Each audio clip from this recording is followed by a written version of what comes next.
നിന്നിലലിയ. രചന Ashley. അവതരണം സാലിം കരുള. ഈയടാ വിനു, അത് കുരുമുളക് പൊടിയല്ല, മല്ലിപ്പൊടിയാ. ടിന്ന് മാറിയെടുത്ത് വിനുവിനോട് ഉച്ചത്തിൽ പറഞ്ഞു നീയ. ആ കുരുമുളക് പൊടിയും മല്ലിപ്പൊടിയൊക്കെ എന്തിനാ ഒന്നിച്ച് കൊണ്ടുവെക്കുന്നേ? ഇതൊക്കെ ഒന്ന് മാറ്റി വെച്ചൂടെ, വെറുതെ മനുഷ്യനെ കൺഫ്യൂഷനാക്കാൻ. നീയോട് ദേഷ്യത്തിൽ പറഞ്ഞുകൊണ്ട് തന്റെ കയ്യിൽ നിന്ന് ടിന്നവിടെ മാറ്റി വെച്ച് വിനു. അത് കേട്ട നിത്യ പാടച്ച് ചിരിച്ചു. ഡേയ്, അസിസ്റ്റന്റ് ആണെന്ന് പറഞ്ഞ് എന്റെ കൂടെ കയറിയാ പോരാ, മര്യാദ നിന്നോണം. നിന്ന് കിടിക്കാതെ ആ സവാള വേഗം അരിയുന്നുണ്ടോ? ഞാൻ മെഷീനൊന്നല്ല, പറഞ്ഞു പറഞ്ഞ പെട്ടെന്ന് തീർക്കാൻ സമയം എടുക്കും. വിനുവിനെ കല്ലിച്ചൊന്ന് നോക്കി പെണ്ണ് പറഞ്ഞു. രണ്ടിനെയും കളി കണ്ട് ചിരി അടക്കി നീയേയും മനുവും ഓടിയുണ്ട്. സാറമ്മയും മേബി പപ്പയും ബാക്ക് യാർഡിൽ കൂടി കുഞ്ഞിപ്പെണ്ണുമായി ഇരിപ്പാണ്. വിനുവ് നെത്തിയിൽ നിന്ന് ലീവ് എടുത്ത് കുക്കിംഗ് ഒന്നും പറഞ്ഞ് കിച്ചണിൽ കയറിയിരിക്കുകയാണ്. നീയുടെ മൂടൊന്ന് ശരിയാക്കണം, അതാണ് വിനുവിന്റെ മെയിൻ ഉദ്ദേശം. ഫ്രൈഡ് റൈസും ചിക്കൻ കറിയും വെക്കുവാണ് ചെക്കൻ. അപ്പോഴാണ് മുറ്റത്ത് കാറ് വന്ന് നിൽക്കുന്ന ശബ്ദം കേട്ടത്. അതാരാ ഇപ്പോ? ഈ ചാനക്ക് എത്തിയോ? അയ്യോ, അളിയന്മാരിങ്ങ് നേരത്തെ എത്തിയോ? ഇവിടെ ഒന്നും ആയില്ല. ഈശ്വര, എന്റെ കോഴി. നീയ പറഞ്ഞത് കേട്ട് വിനു വെപ്രാളപ്പെട്ട് അടുപ്പത്ത് നിൽക്കുന്ന ചിക്കനിലേക്ക് പോയി നോക്കി. അവൻ ചെയ്യുന്നതൊക്കെ ചിരിയോടെ നോക്കി അനുവൻ നീയെയും കിച്ചണിൽ നിന്നിറങ്ങി ആളിലേക്ക് ചെന്നു. അപ്പൊ കണ്ട് അകത്തേക്ക് കയറി വന്ന ആൽഫിയെയും ശിവയെയും. ദേശത്താൽ വലിഞ്ഞു മുറുകിയിരിക്കുന്ന ആൽഫിയെ കാണുക നീ ഒന്ന് പായുന്നു. എന്ത് ചായ? വാ. അവനരികിലേക്ക് ചോദിച്ചുകൊണ്ട് ചെന്നതും ആൽഫി നീയെയും പിടിച്ചുകൊണ്ട് മുകളിലേക്ക് കയറി. എന്താ ശിവേട്ടാ, ഏട്ടായി നല്ല ദേഷ്യത്തിനാണല്ലോ, എന്നാ പറ്റി? ഒരു പ്രശ്നമുണ്ട്, കുറച്ച് കോംപ്ലിക്കേറ്റഡാ. നെയ്യും വാ, പറയാം. ശിവയെ നോക്കി അനു ചോദിച്ചതും അവൻ മറുപടി നൽകി മുന്നോട്ട് നടന്നു. എന്തായിരിക്കും ആലോചിച്ച് അവനോടൊപ്പം പോയാനും. ഇത് വേണോ കുഞ്ഞേ? ഒന്നുകൂടെ ആലോചിച്ചിട്ട് പോരെ. ഇതെല്ലാം നിന്റെയും കൂടി വിയർപ്പാ. ഈ കമ്പനി ഇങ്ങനെ ആകാൻ രാപ്പകലെന്നില്ലാതെ ഒരുപാട് കഷ്ടപ്പെട്ടവനല്ലേ നീ. ഇടം കൈയിലെ തള്ളവിരൽ കൊണ്ട് മഷിപ്പേടിൽ തൊട്ട് മുൻപിലിരിക്കുന്ന ഫയലിൽ സൈൻ ചെയ്യുന്ന ലിയോണിനെ നോക്കി വിഷമത്തോട് അക്കൗണ്ടന്റ് ജോസഫ് ചോദിച്ചു. ഇത് വേണം ജോസഫേട്ടാ, എനിക്കിപ്പോൾ അറിയാം. ഒരുപാട് പേര് കണ്ണുനീര് കെട്ടിപ്പൊക്കിയതാ ഈ കാണുന്നതൊക്കെ. ഒരുപാട് പേരെ ചതിച്ചും പറ്റിച്ചും ഉണ്ടാക്കിയെടുത്തത്. ഇങ്ങനെയൊക്കെ പോട്ടെ, അറിയാതെയാണെങ്കിലും ഞാനും കൂടെ നിന്നിട്ടുണ്ട്.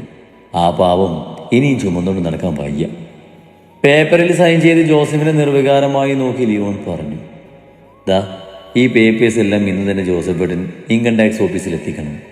അവിടെ ചെന്ന് ആനന്ദനെ കണ്ടാൽ മതി, ഞാൻ വിളിച്ച് പറഞ്ഞോളാം. ശരി കുഞ്ഞ്, ഞാൻ ചെയ്തോളാം. ലിയോണിന്റെ മുമ്പിലിരുന്ന ഫയലെടുത്ത് പിടിച്ച് അവനോട് പറഞ്ഞിട്ട് ജോസഫ് ക്യാബിൽ നിന്ന് ഇറങ്ങിപ്പോയി. അയാൾ പോയതും ഇതെല്ലാം കേട്ട് അവിടെ മാറിയിരുന്ന കാർത്തിക് അവന്റെ അരികിലേക്ക് വന്ന് മുട്ടുകുത്തിയിരുന്നു. എന്താടി പെണ്ണെ? തന്റെ മുഖത്തേക്ക് തന്നെ നോക്കുന്നവളെ നോക്കി ചിരിയോടെ ചോദിച്ചവൻ. പണമുള്ളിടത്തോളം കാലേ നമുക്കൊപ്പം ആരെങ്കിലുമൊക്കെ ഉണ്ടാവും. ഒന്നുമില്ലാത്തതിന് ആർക്കും വേണ്ടാതാവും. എൻ്റെ ജീവിതം പഠിപ്പിച്ചിട്ടുള്ളതാ അത്. അപ്പോ എനിക്കൊന്നും ഇല്ലാതാവുമ്പോൾ നീ എന്നിട്ടേച്ച് പോകൂടി. പെണ്ണ് പറഞ്ഞതിന് മറുപടി പോലെ ചെറു ചിരിയോടെ അവൻ ചോദിച്ചതും കാർത്തികയുടെ മിഴികൾ നിറഞ്ഞു തൂവി. പിടയുന്ന മനസ്സുമായി ചലനമേറ്റ് അവന്റെ വലത് കൈയിലേക്ക് ആ പെണ്ണ് അവളുടെ മുഖം ചേർത്ത് അവനെ ചേർത്ത് പിടിച്ചു. അവന്റെ കയ്യിൽ കൂടി അവളുടെ കണ്ണുനീരൊഴുകിയിരുന്നു. ആ കണ്ണുനീര് തന്റെ ദേഹത്ത് തൊട്ടത് അവൻ അറിഞ്ഞില്ലെങ്കിലും ലിയോന്റെ ഹൃദയത്തിൽ തൊട്ടുപോത്. ആരൊക്കെ ഇല്ലെങ്കിലും ആരൊക്കെ പോയാലും ഈ ഒരുവൾ തനിക്കൊപ്പം ഉണ്ടാകുമെന്ന് അവന്റെ ഉള്ളം മന്ത്രിച്ചു. ജനിപ്പിച്ച സ്ത്രീയാണെന്ന് ഓർക്കാതെ അപ്പോഴവരുടെ ചെകിടം നോക്കി ഒന്ന് കൊടുക്കാൻ മേലായിരുന്നു ചേട്ടായിക്ക്. മകന് കല്യാണം കൊണ്ട് വന്നേക്കുന്നു. ആരിശത്തോട് അവന് പറഞ്ഞു. സൂസി ആൽഫിയോട് പറഞ്ഞതൊക്കെ മുകളിലത്തെ കോമൺ ഹാളിലിരുന്ന് അവൻ നീയോടും മനുവിനോടും പറയുകയായിരുന്നു. നീയുടെ മുഖവും ആകെ ദേഷ്യത്തിൽ മുങ്ങിയിരിപ്പാണ്. അവരെന്തെങ്കിലും വലുത് പ്ലാൻ ചെയ്യുന്നുണ്ടെന്ന് എനിക്ക് അറിവ് കിട്ടിയതാണ്. പക്ഷേ അതിങ്ങനൊന്നും ആവുമെന്ന് ഞാൻ ഓർത്തില്ല. എന്തായാലും സൂസിയുടെ ബുദ്ധി ഈടിയായിട്ട് വർക്ക് ചെയ്യുന്നുണ്ട്. ഞാൻ പെട്ടെന്നൊരു നോ പറയില്ലെന്ന വിശ്വാസത്തിലാണല്ലോ ഇങ്ങനെ ഒരു പ്രപ്പോസൽ അവർ മൂവ് ചെയ്തത്. ചെറു ചിരിയോട് ആൽവി പറഞ്ഞതും നീ അവനെ തറപ്പിച്ച് നോക്കി. 10-18 വർഷമായില്ലടാ ആ മുതുത്തള്ളിയുടെ കയ്യിൽ നിന്ന് പപ്പയെ രക്ഷിക്കാൻ നമ്മൾ നടക്കുന്നു. ഓരോ തവണ കോടതി കേസ് വിളിക്കുമ്പോൾ അവരെ നല്ല പിള്ള ചമഞ്ഞ് നല്ല ഭാര്യയാണെന്ന് കയ്യും കണ്ണൂരുമായി കോടതിയിൽ കിടന്ന് അഭിനയിച്ച് തകർക്കും. അങ്ങനെ എത്ര തവണയാ ഈ ഡിവോഴ്സ് കേസ് തള്ളിപ്പോകുന്നത്. ജീവനാംശം എത്ര വേണേലും തരാമെന്ന് പറഞ്ഞിട്ട് പോലും അവർ സമ്മതിച്ചില്ല. ഇപ്പം അവരായിട്ട് ഒടിഞ്ഞു പോകുമെന്ന് പറയുമ്പോൾ ഇതൊരു ഗോൾഡൻ ചാൻസാ. ശിവ കൂട്ടിച്ചേർത്തു. ശിവേട്ടൻ എന്താ ഈ പറയുന്നേ? രാധമ്മ പറയുമ്പോൾ ഒരു പന്നെലിയെ കൊല്ലാൻ ആരെങ്കിലും വീണ് തീയിടൂ. അവരുടെ ആവശ്യം നിങ്ങളാരും കേട്ടില്ലേ? നിങ്ങൾക്ക് മടിയാണെങ്കിൽ പറ, ഞാൻ പോയി കൊല്ല അവരെ. അവരുടെ വയറ്റിൽ ജനിച്ചു പോയെന്നൊരു പാവം അതോടെ തീരുമല്ലോ. അനുകാലി തീരാതെ അമർഷത്തോടെ പറഞ്ഞു. നീ എന്ത് തീരുമാനിച്ചു ആൽഫി? വേറെന്താ, അവർക്ക് എൻ്റെ കല്യാണം കണ്ടിട്ട്, അപ്പം അത് കാണിച്ചു കൊടുത്തേക്കാം. നീ പറഞ്ഞ പോലെ അവരെ നമ്മുടെ എല്ലാവരുടെയും ജീവിതത്തിൽ നിന്ന് ഒഴിവാക്കാൻ ഇനി ഇങ്ങനൊരു അവസരം ചിലപ്പോൾ കിട്ടിയെന്ന് വരില്ല. പിന്നെ ഒരു കല്യാണമല്ലടാ, അതങ്ങ് നടക്കട്ടെ, അല്ലേ പെണ്ണേ? ശിവ ചോദിച്ചതിന് മറുപടി പറയുന്നതിനോടൊപ്പം അടുത്ത് നിൽക്കുന്ന തൻ്റെ പെണ്ണിനെ നോക്കി ഒരു കള്ളച്ചിരിയോടെ കണ്ണിറുക്കി കാണിച്ച ആൽഫി നീയൊക്കെ അങ്ങ് തരിച്ച് കയറാൻ തുടങ്ങി. ചേട്ടാ എന്തേ ഈ പറയുന്നേ? പണ്ടേ ചേട്ടായിക്കുള്ളതാ ജയിക്കാൻ ഏതറ്റം വരെ പോകുന്ന പരിപാടി. പക്ഷേ അതിവിടെ വേണ്ട. നീ ഇതൊന്നും കേൾക്കുന്നില്ല.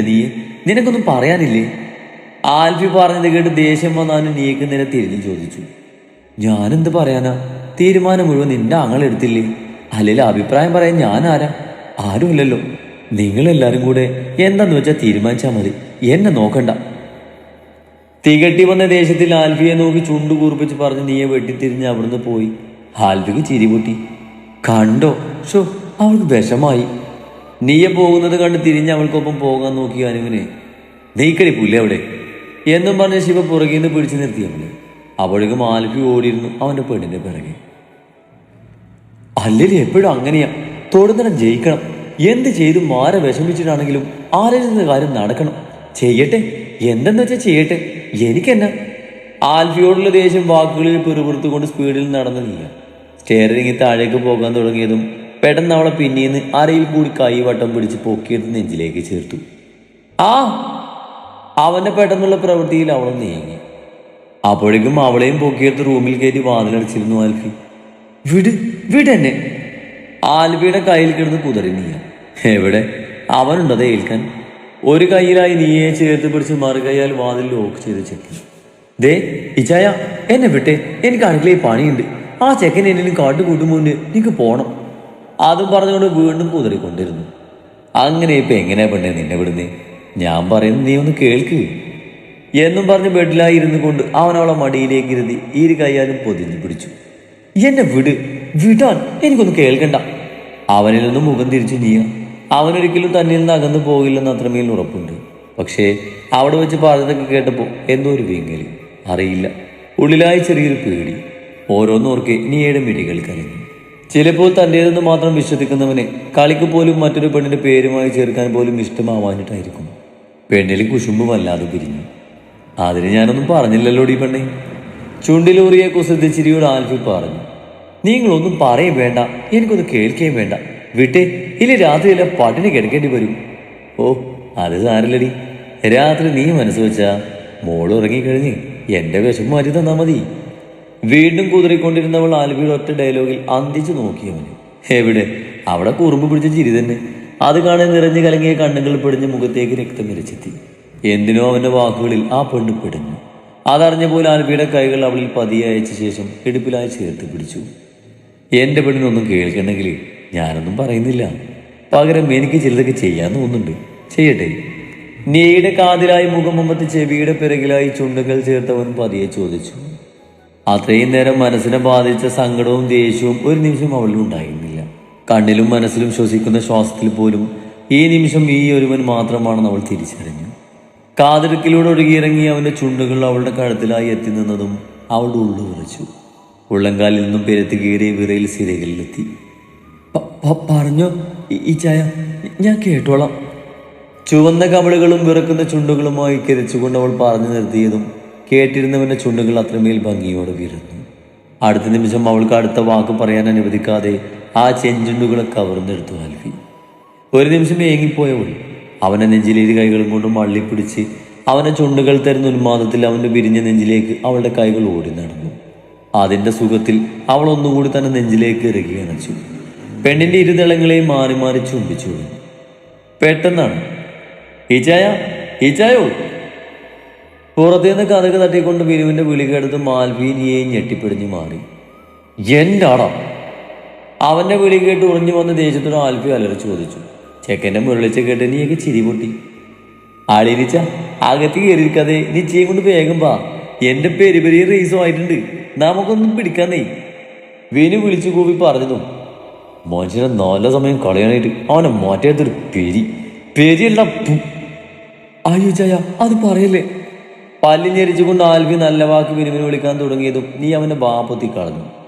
വിനു നീ പൊക്കോ, ഞങ്ങളിപ്പോ വരാടാ. ആ ഓക്കെ ചേച്ചി. അവള് പറഞ്ഞത് കേട്ടതും വിനു തിരികെ പോയി. അളിയൻ പറഞ്ഞത് കേട്ടില്ലേ, വാ അവനെ പെരി കഴിക്കാം. കല്ലിപ്പിച്ച് നോക്കുന്നവനെ നോക്കി കളിയോടെ പറഞ്ഞവൾ അവിടുന്ന് എഴുന്നേറ്റതും അതെന്റെ അളിയനായി ഇല്ലില്ലപ്പോ അതിനെ ഞാനിപ്പോ ഭിത്തി കയറ്റിനെ. വിനുവിനെ നന്നായി മനസ്സിൽ സ്മരിച്ച് ദേഷ്യത്തോടെ പറഞ്ഞുകൊണ്ട് ആൽഫി എഴുന്നേറ്റതും ചിരിയോടെ അവന്റെ കൈക്കുള്ളിലേക്ക് ചെന്ന് കയറി നീ.